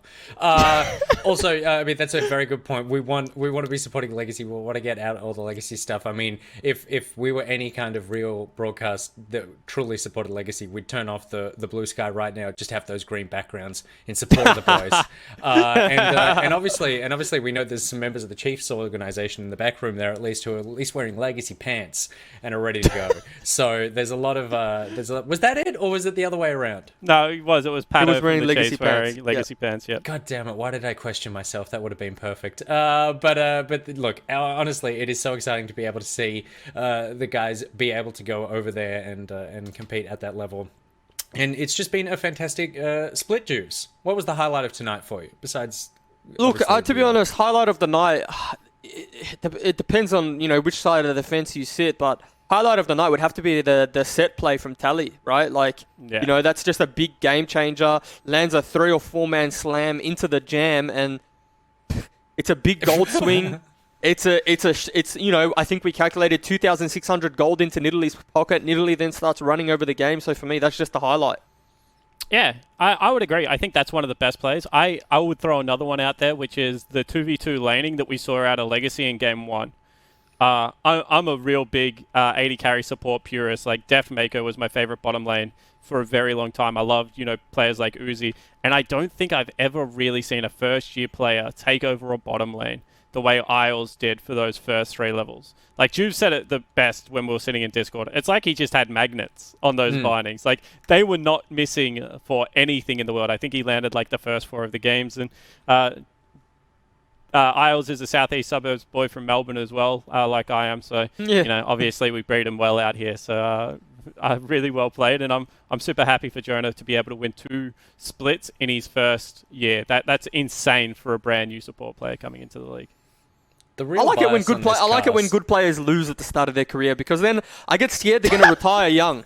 You know what I mean? You don't want them to win at the start, taste Worlds, 17, 18 years old, and then what? And then I'm just going to retire at 19 because I went to Worlds, and that's all that there is to it, whatever. So can the young players stop winning and let the 25-year-olds win just a little bit? Yeah, good players. Let the slightly less good players win for a change. Are Legacy allowed to dump Isles between now and Worlds and bring in someone else just an older player, just so Isles stays in the scene for a very long time? Just bring in an old man. Like, just I bring in think Rusty. we're roster locked, to be honest. I think we are genuinely roster locked. That's just brutal. Lots of people pointing out a little bit of smoke coming the right-hand corner of my screen here. It looks like we're going down, but I assure you that the captain has it under control. By the way, we are just waiting to be connected with an interview, which I believe is good to go for a minute. I do want to point out, though, how did you two get captain's patches and I didn't get sent anything? What's that about? Well, me and Jake are actually flying, and you're in the back of the plane. Okay, cool. That explanation works for me. It's time to jump into some interviews, and I believe the first one we've got lined up is Spawn has Raze on the line. Thanks very much, Nick. Hello? I am here with the perfect player, Quinny K. Quinn, once again, congratulations on winning the OPL and going to Worlds. That must feel pretty amazing. Yeah, I definitely feel relieved. I thought Order were a very strong team, and I'm very happy to have beat them pretty solidly. So I'm happy with our win. Yeah, and talk to me about that, because obviously, a pretty close best of 5 2 weeks ago. It seems that you guys went away, worked on some things, came out with a much more commanding victory today. So talk to me about the last 2 weeks, how you've been approaching it, and then that validation as a player to know that the hard work is going towards something and working out. Yeah, we just pretty much worked on... I don't think the schedule changed. It was just the same. The last week is pretty hard because all the teams stopped scrimming since there's no point to scrim anymore. So you have to find just random scrim teams, and it's definitely hard. You just have to stay relaxed and calm and not get too stressed about it. You don't have to worry too much about last minute practice and get caught up in it. So I was really happy with the last week preparation. And now talk to me about kind of the journey you've been on as a player. When you joined Chiefs all those years ago, I said you were the new franchise player of the OPL, that you were the rising star, the new superstar. Now to get back to the top, that for you must feel insane this year. Back-to-back champions. How has the journey been for you personally? It's definitely been a long and a bit depressing journey, honestly, just to lose like so many, especially with Chiefs, to stay with them for like 3 years and just lose 6 splits in a row. And then as soon as I leave the Chiefs, like I win. That's kind of, but yeah, I don't know. I'm definitely relieved with this win. And your support player won Rookie of the Split earlier tonight. He's now come out. He's had back-to-back insane grand final performances. What's it like being the veteran in the bottom lane and now bringing up a young guy like Isles and seeing him just absolutely play out of his mind? Yeah, I've never seen. I just thought about it recently. Like I've never seen Jonah like lose focus in a game. He's never like gotten tilted or he's always stayed focused. And to see the rookie player in his first year to never get like frustrated on stage and like show it in games is like he has a better mental than me on stage. So like that's pretty insane, honestly, from my opinion or perspective. It certainly is, especially first year player. And mate, obviously you would have some fans out there. You're about to head off to Worlds. What would you say to the Legacy fans and everyone that's followed you over from existing clubs? Is there anything you want to say to them?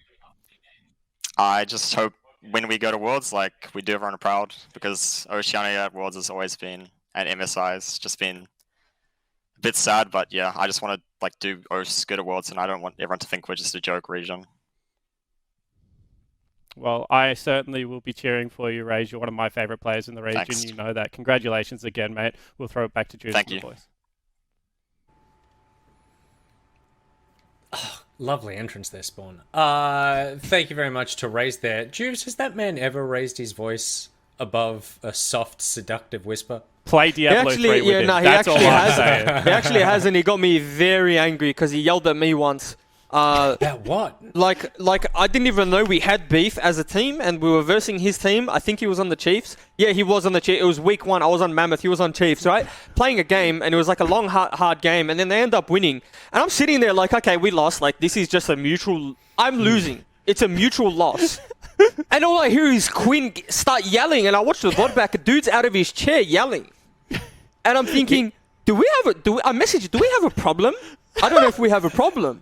It turns out we didn't have a problem. He just liked winning. Yeah. He's just so a competitor. That's all he is. Yeah. He's a competitor. But I thought for a second, me and Quinny K were going down a road of where we couldn't recover.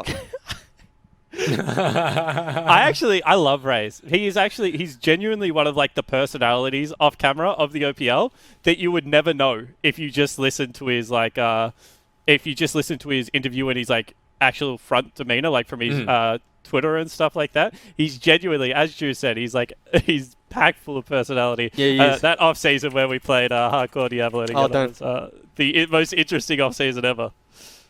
Well, maybe that's what we should organise in this off-season. We should cast something where we see the blood boil in that one. I believe we have a second interview as well. And that one, Juves, I think that you'll be able to talk to Tally. Yeah. Send me in. Jimbo Jones, how are ya? Congratulations, man. It's been I'm actually really happy for you. So talk to me about it. How is everything? You won. You're back at Worlds, or you're finally at Worlds. I saw your tweet. Talk to me. Yeah. I mean, like I'm just ecstatic. Like it's kind of weird. Like I thought it would feel like better because like I always dreamed about like when I would like what's gonna happen. Am I gonna break down like crying or something? Am I gonna like just do nothing? Am I gonna have a breakdown? But like I'm just kind of in shock, honestly. Like nothing processing. Yeah. I'm just like. Can I just say, it would be really good viewing if you just broke down and started crying right now. Like I'm here for you if you want to do it on my shoulder or something. No, but I can't I can't force to cry. Come on. Yeah. No, that's fair enough. Like when I saw like Jahoon, like it's really emotional. Like I was like, yeah, like that's what I thought I would be like, but no. And talk to me about the role swap. So you've obviously come in from top lane to mid lane. You've played almost every role possible to play, and you've actually just asserted dominance, I would say, in this very last game, just really getting the boys over the line. So how's this transition been, and how do you feel going to Worlds, knowing that you're going to verse some top caliber mid laners? So the role swap was like I was really comfortable like playing mid. It was very similar, and like I actually get a lot more like resources and protection in mid, and like I'm a very vocal player, and like being able to be like an outspoken like early game player is it really fits my play style. So like fitting into mid was really easy for me, and then like the fact that I won like playing a new role is also like crazy. Maybe it was just like I should have been playing mid all along. Maybe it was just like the right thing to do. And then the fact that I get to go to Yeah. mid in Worlds and just like play against all these really good mid laners and just see like how good I am, or like what like where I stand in the world. It's just like it's amazing. And I'll get one more in. You've been around for a very long time, probably pretty much since the start of the OPL. There's been a lot of fans that have followed your journey throughout the whole your whole timeline. What do you have to say to them? And I know you're taking them along to Worlds with you, but do you have anything to say to them?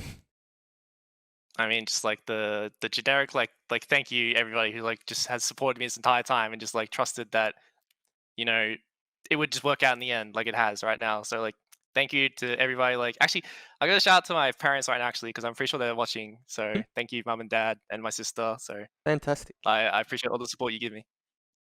Shout out to Jimbo's parents. Right, Jimmy, thanks for the interview. Go celebrate with your team. Congratulations once again. We love you. I love you. Thank you. And I'm going to take I it love back you to the boys on the desk or on the plane because we're still on the plane actually.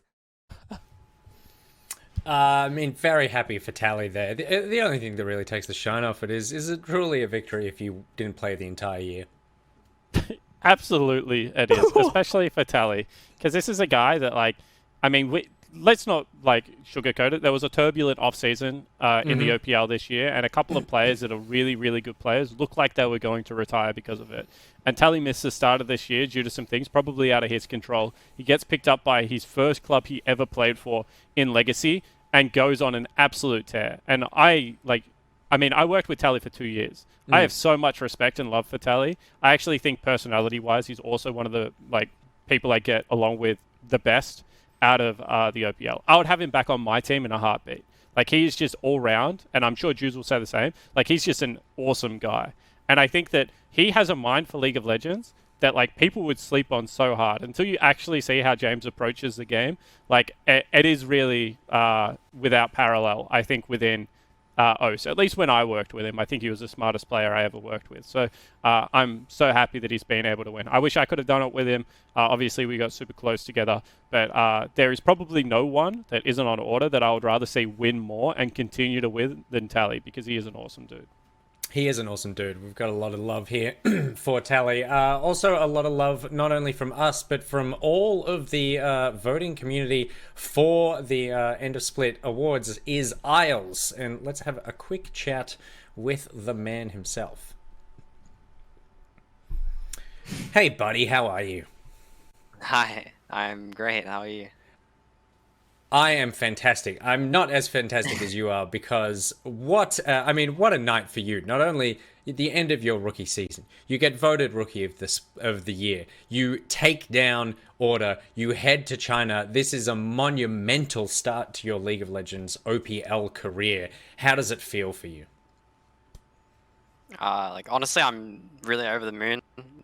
Really proud of my teammates, and I don't know. I feel like that's what I want to emphasize most. Like, I feel like my teammates have we've all really come together, and before we even made this team, I was already really excited to play with everyone here, and I think that everyone, like, I feel like we've become like even closer, like a family over the year. So I don't know. I just really proud of my teammates. That's all. Are you a crier? Because the other two have not been criers yet, and I feel like it sounded like we're on the verge of something with you. I'm fine for now, I'd say, but maybe it'll hit me later. We'll see how we go throughout the rest of the night. Juves was talking about the idea that young, fantastic players are playing too well right now, and that they should really give a chance to some of the older, less good players. How do you feel as a rookie heading over there? What are you preparing for as you head to China? What do you need to soak up from your teammates to get ready for an experience like that? Well, I don't know. I feel like when it comes to Worlds, I kind of just want to reiterate what Quinn said earlier about, like, doing Oceania as a region proud, and I think this is the best opportunity as a young player to experience playing against some of the best players in the world. And I'm really excited to show personally what I can do and what my teammates can do and what we've worked on over the year. And I hope that we can put on a good show.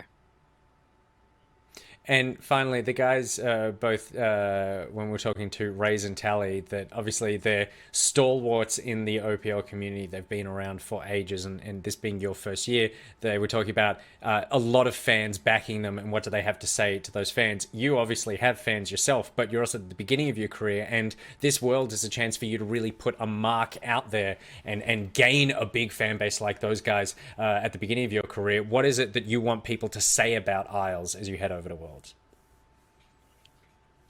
I feel like there's a few people in the world right now who are like those really young players, standout players, particularly from like the Korean region. And I kind of want to I want my name to be like synonymous with that. I want to be one of the young guns that's, really up and coming, like has the chance to make a huge career, and that's what I want to show.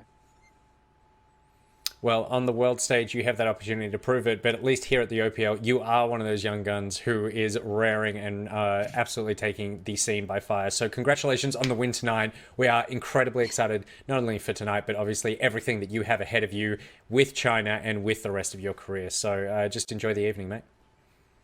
Thank you so much. What a dude.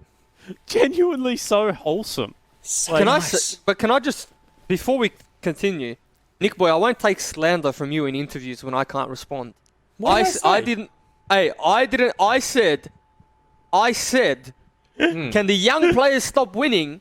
Because I want to keep them in O's for longer and keep them playing for longer. Because they're good. I didn't say we should send older players over in exchange for the younger ones. You missed out some key information. Now, I was just going to go back and think I'm very anti-young people. Now, just because I'm old doesn't mean I don't want young people to win. I want them to stay. I don't want to lose the FBIs. I don't want to lose the Isles to America, to North America, when our region is just strictly better than that wildcard region. I'm fairly certain you hinted pretty strongly at some sort of young person purge night, which is at least how I took that. So I refuse to sit by here. Your damn microphone. Yeah, mute like Skimmy. I can hear all of you cackling, all the production team cackling. You're not even on camera. Have some goddamn professionalism, Skimmy. You've had enough time talking on this broadcast. It's our chance now. Okay, a fantastic team. Babip's up next. Spawn, take it away. Babip, 3 in a row for you, Mr. Leo. That one must feel pretty damn sweet. Yeah, I mean, I'm sure it'll hit me eventually, but yeah, it does feel good. Come on, mate, give me a little bit more than that. This is a team, like, Mammoth wins last year at MEO in front of the crowd, and, like, I'm sure you were elated then. Now you move to Legacy, your old club, new teammates, a couple of old teammates rejoining you at this club as well. You put on a carry performance in Game 4. I think you were 4,000 gold down. I don't know if you know that. When you picked up that triple kill in the bottom side of the map, you catapult your team to another OPL victory. Like, individually, you must be stoked with where you're at the moment. I mean, yeah, I'm pretty happy of how I played, honestly, in this series. I mean, I knew that generally around, like, playoffs and finals time, like, I do historically perform well. I'm just super happy to win with Legacy, and I remember just making a promise to myself last year that if I was to play with Quinn, because I saw how he lost at finals at MEO, and I just like made a little promise to myself that I wanted to take him to Worlds, so I'm super happy about that. So then talk to me about your relationship with Raze, obviously your 80 carry, because you played with him at the Chiefs. Then obviously you guys become adversaries, and now back on the same team together as kind of the two leaders of that of this Legacy lineup. How have you found working with Raze? And yeah, as you said, taking him to Worlds, that's a pretty special moment.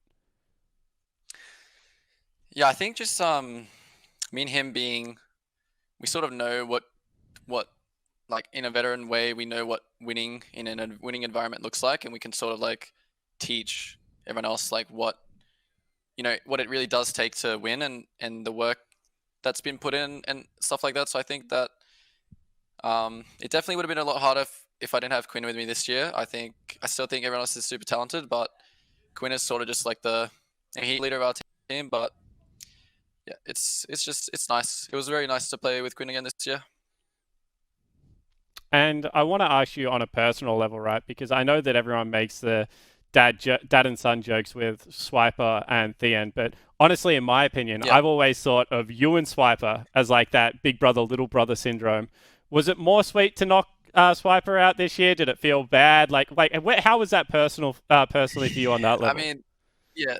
To be honest, right now, like I probably would be a lot like more happy and like ecstatic if it was a live event because, yeah, obviously it's just way more unreal. But I felt a bit sad now that I knew like Jordy's retiring and this was Doss's year to win. And I mean, I'm sure Doss will keep playing because he's playing well, and I'm sure he will stop playing when he feels like he's not good anymore. So, and he's just proving even that he really doesn't need to stop anytime soon. And yeah, I was a bit sad, honestly, winning. Like, I just thought about Doss pretty much straight away when the Nexus blew up. Yeah, maybe I'll take him towards next time. Who knows? Yeah, we'll see whether that can be the case. I've offered it to everyone else, Babip. You would have a ton of fans because you're one of the best players to watch in the region, and I really mean that. What do you say to your fans heading into World, and what do you say to OS on the way there? I'm really appreciative to, obviously OS as a league has a lower fan base to other regions, but I'm still super appreciative of like every single individual fan because I feel like, without you guys, that it really just, there's no point, like even winning or whatever, there's literally no point. So yeah, I'm super appreciative, even if it's a small fan base. I've come to accept that now that, OS is going to be a bit smaller, like we can grow, but I've come to accept that OS is going to be small, and I appreciate everyone. What we lack in size, we make up for in heart. Thank you very much, Leo, for the interview, and best of luck at Worlds, mate. Hope you do well. Thank you much. He's a good boy too, but a bit of false modesty there, saying that he felt bad about the other guys losing because they're retiring and end of their career and stuff, but not bad enough to throw the game like a real man. It's a good PR stunt, but at the end of the day, actions speak louder than words. If you didn't want to do that, then don't pick up that quadricule. Yeah, Shameful behaviour. Yeah, is that what we want representing us on the international stage? Is that kind of just like lying and thinks he can get away with it? When there's video footage. There's video footage of how well he played, despite knowing, and he knew that Oni was retiring as well. It's honestly the type of behaviour you don't want going. Really? No. If anything, we should. I mean, we can't send Order because that feels like that's not fair to Legacy. We have to send Mammoth. It's what like my boys finally get to tusk up and head overseas. So yeah, I don't even know what we're talking about at this point. But it's very exciting for Babip as well because I mean, you look at like Raze and Babip. What is that cumulative like 67 years worth of OPL history there? They should be in the logo. It's crazy because they're so baby-faced as well that when someone calls them a veteran, I'm looking at them like that grandma meme. It's like, huh? Like I don't know if they're veterans or young or what are they? Honestly, sometimes I see Babip, but I half expect him to walk into my room holding a drill. It's just he is a baby-faced boy. Go interview Carbon. All right, yeah, that'll be a sensible conversation. Let me talk to Carbon. What up? Well. Look at the gloating. Look at what we've got. Cradling it like a baby. In all its 360p glory. Oh, it's 360p glory. Congratulations, mate. How do you feel? You must. I mean, it's been an incredible year for you and the team. Yeah, no, I feel really good. It's I don't know. Yeah, it's been a weird year. Obviously, a weird year for everybody. But I think that the guys worked really hard this year. They were, in my opinion, by far the best team in the region for the last 8 months. They won split 1. They've now won split 2. I couldn't be prouder. very excited to finally have this trophy, and can't wait to get overseas. And speaking of overseas, do you feel like that there's some sort of advantage potentially that you could have here, that it is such a weird year on a global scale? The playing environment is going to be very different than a lot of people are used to. And at least here in the OPL, we've been doing this for a pretty long time, taking this online, taking it in sort of like sort of bubble style houses and that sort of thing. Do you think that that's going to give you an edge in any way? I don't know. Not really. Like it'll be like I don't know exactly what the setup for Worlds is going to look like anyway. Like whether it's like a stage that they set up where where you play on like a makeshift stage, sort of like what LPL did last night, or if it's like from your hotel room. Like I really don't know. So yeah, I unfortunately can't answer your question. But I'm not thinking about that right now. I'm thinking mostly about the amazing performance the boys just put on. The fact finally hold this bad boy up, even though it's super heavy. There's I don't know, just can't tolerate with the rest of the boys later. Soak it in. It's been a long time coming. It has been a long time coming, and while I will give him a right of reply on the broadcast, you did tweet out 4 hours ago, 6 years of anti-legacy bias on the broadcast, and when I finally get a friend on there in Sin Juves, he spends the whole time shitting on me. Time to quit, I guess. Are you going to follow through with that, or...? Yeah, I'm definitely going to quit being as...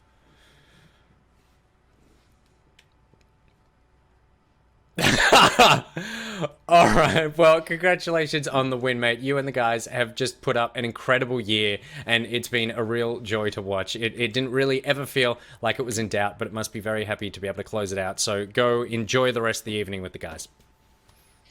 Thanks, mate. Cheers. I'm so glad we didn't get to hear him at the end. Yeah, that was a perfect cutoff. All I want to know, and I mean this in dead seriousness. How can a man with such a humble team be the leader of that organization? Well, isn't it that there's he just radiates humbleness. What can I say, Nick? He was just like, yeah, we've been the best team in the league for 8 months. Oh, we're going overseas. I don't care. Who cares? We're the best. Yeah.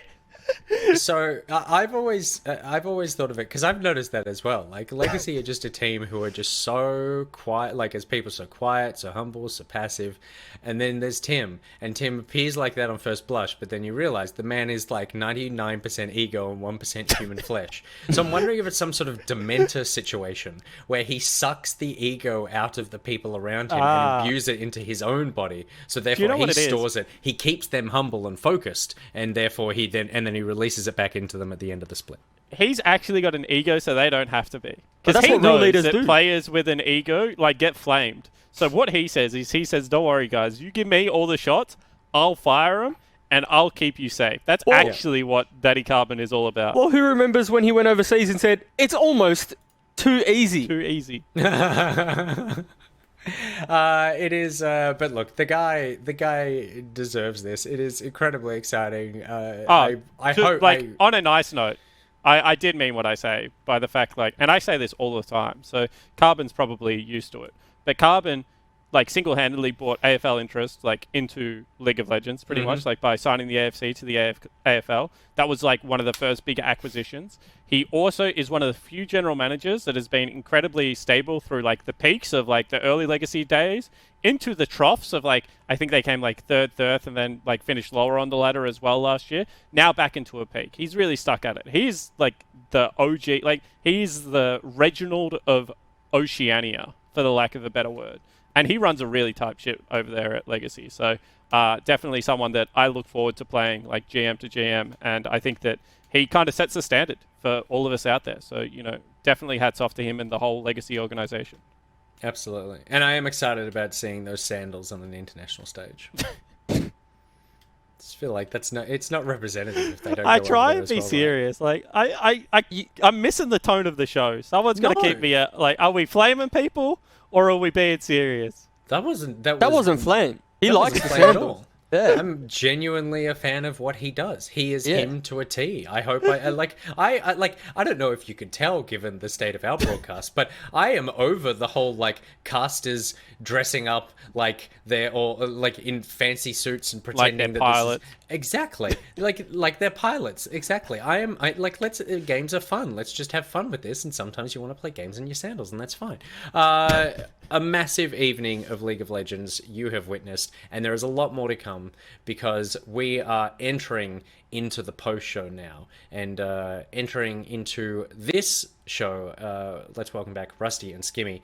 Gentlemen, a massive night as well, and Rusty, you have seen the troughs, the highs, the lows for Legacy, for Carbon, for these players. How are you feeling about a Legacy victory? I mean, I was so a little bit about myself as well. You may not know, Nick, as I was there when we were naming Legacy with players such as Juves, right? And this is so many years ago. So it's really cool to be able to see what was the inception of an organization, see the progression of an organization into being a top 2 team.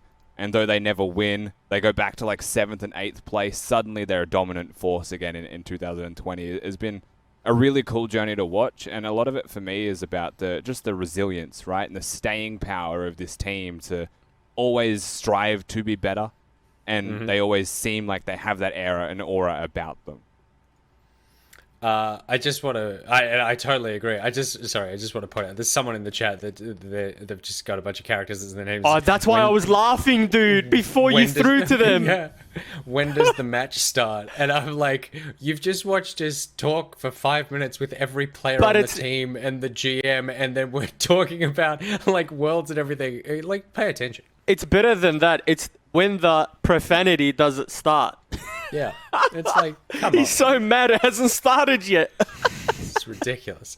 Skimmy, how was casting your first grand final, like end of year grand final? Grand final where, let's be honest, it really means something.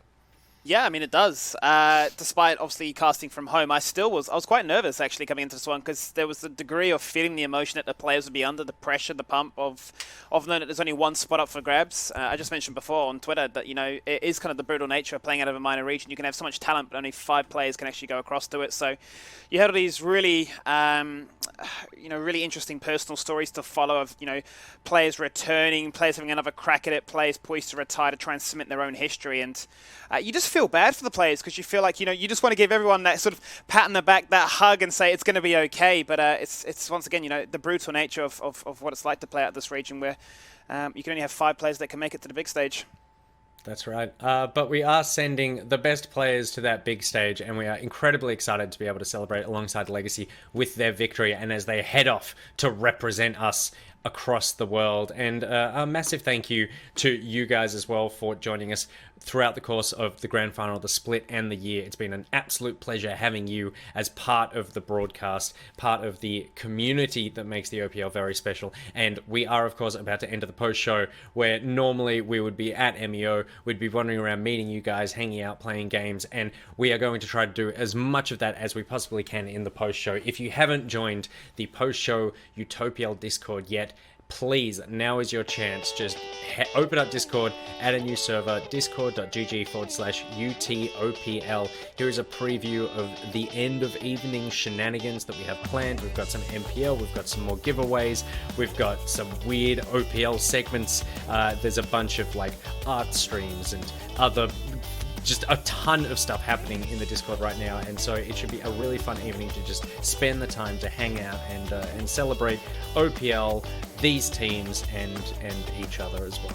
And while we're thanking everybody, we should thank our sponsors, EPOS, NeoSurf, and Maccas, who have been with us throughout the course of the split. Wonderful sponsors and a real asset, not only to the broadcast, but I feel like to you guys as well, of being really generous with prizes, giveaways, and the support that they've given the show. So it's been fantastic. And finally, alongside the production team, who have, of course, done a mammoth effort of putting this entire show online in this weird year that we've been going through, and being able to keep this whole thing running on the smell of an oily, located in 45 houses rag. But the best production team in the country, who make a League of Legends broadcast, but also the best casters I genuinely feel like in the country for any esport. It has been a joy to work with the three of you and Jews for the final series as well. Well, it hasn't been a joy to work with Jews throughout the course of the split. That would be a misnomer, and that would be dishonest of me. I said You're lucky I zoned out, but the way that they're laughing, I think it was like some shade at me. no, Jews. No, it was a one final compliment. jab in. It I was a genuinely compliment. zoned out. But let me It was just a let me genuine sign off with compliment. this. You, sir, are a pig.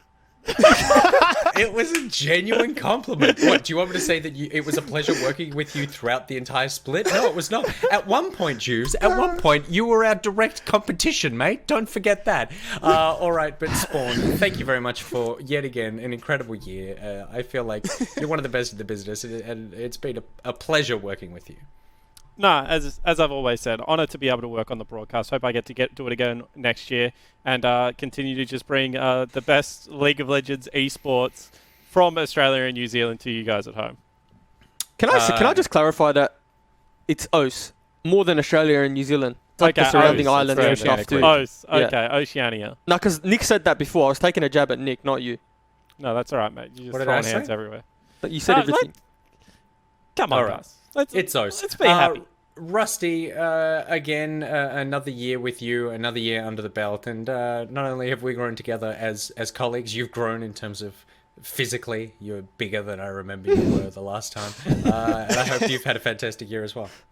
Yeah, it's been great. I mean, adapting to online is challenging, right? Like, I'm with a housemate who wouldn't understand what I'm yelling about from my bedroom. Like, it's a very weird situation, but I think we made the best of it, and I just, I hope that the viewers feel the same way. Skimmy, we've spoken about it multiple times. You broke the play-by-play curse. You're a part of the OPL now. You're in the DNA. You are a joy to work with, and I have never seen anyone pick up a game faster than you. Yeah, I mean, it's been crazy. I guess my background's helped me in a way, but it's a whole new game with a rich amount of history, right? So I've been very lucky to be surrounded by you guys, both Rusty and Spawn on the mic as well. So when I throw them a question, they're right there to flood it with information to keep the viewers at home entertained and informed. So once I got my head around a few of the champions, what they could do, made life a little bit easier. But as long as people at home enjoyed themselves, then I'm glad to be here as well. I think they did, judging by the chat and the Discord. And finally, Juves, you, despite how you feel about me, I love you, and I'm very happy that you were here as part of the finals run for the OPL. It's been a great year. Let's wrap it up. All right. Well, you try to open your heart up to a man in front of a few thousand people, and he just absolutely shuts you down. We'll head into the post-show. Thank you very much, everyone, for watching. This has been your grand finals. Congratulations to Legacy. Commiserations to Order, and we'll see you for the post-show in a couple of minutes. Mwah!